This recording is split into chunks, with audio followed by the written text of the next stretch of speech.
네, 오늘 국회에선 현안과 관련된 굵직굵직한 상임위 일정들이 줄줄이 예정돼 있습니다. 네, 특히 박범계 법무장관 등이 출석한 법사위에서 신현수 청와대 민정수석의 사의 표명과 검찰 인사 등을 둘러싼 여야 간 갈등이 예상이 되는데요. 국회로 가보겠습니다. 박현우 기자. 네, 국회 법사위는 오전 10시 반쯤부터 전체 회의를 시작했습니다. 말씀하신 것처럼 박범계 법무장관 등이 출석한 가운데 진행되고 있는 오늘 회의에선 신현수 민정수석의 사의 파문 등과 관련한 여야 간 공방이 예상됩니다. 회의 개의 뒤 지금까지는 검사징계법과 검찰정법, 출입국 관리법 개정안 등 법안 논의가 우선 진행됐습니다.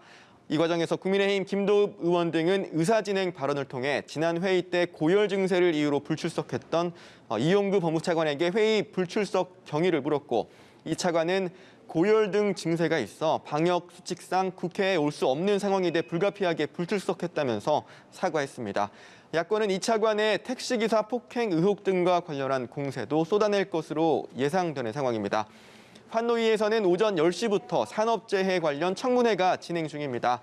특히 오늘 청문회에는 건설, 택배, 제조업 분야에서 최근 2년간 산재가 자주 발생한 GS, 포스코, 현대건설, 쿠팡, CJ, 대한통운 등 9개 기업 대표들이 증인으로 출석한 상태입니다. 이런 가운데 정보위는 오늘 오후 전체 회의를 열어 박지원 국정원장을 상대로 이명박 정부 불법 사찰과 관련한 진상규명 상황을 점검합니다.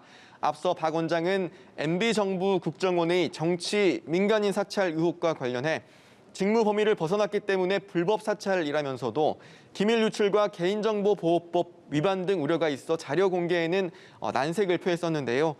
국정원이 자료를 제출할 수 없다는 입장을 고수한다면 정보위는 위원 3분의 2 이상 찬성을 통한 의결으로 자료 제출을 요구할 가능성이 있습니다.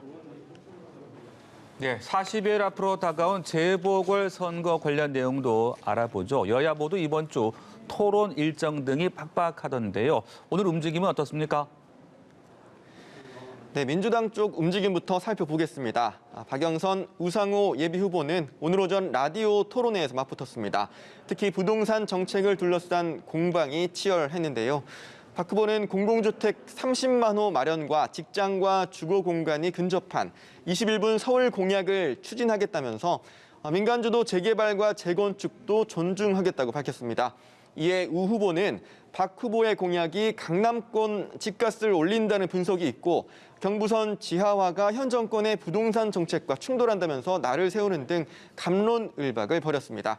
국민의힘 후보들은 오늘 밤 처음으로 4명의 후보가 한자리에 모여 토론하는 합동 토론회를 갖습니다.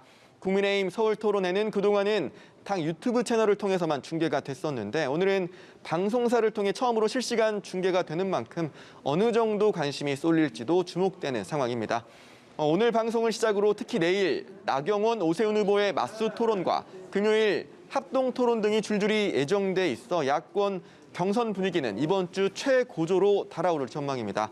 이른바 제3지대 안철수, 금태섭 후보 간 단일화는 예정대로라면 이번 주 목요일 토론을 거쳐 여론조사를 진행한 뒤에 다음 주 월요일 그 결과가 발표됩니다. 지금까지 국회에서 연합뉴스 TV 박현우입니다.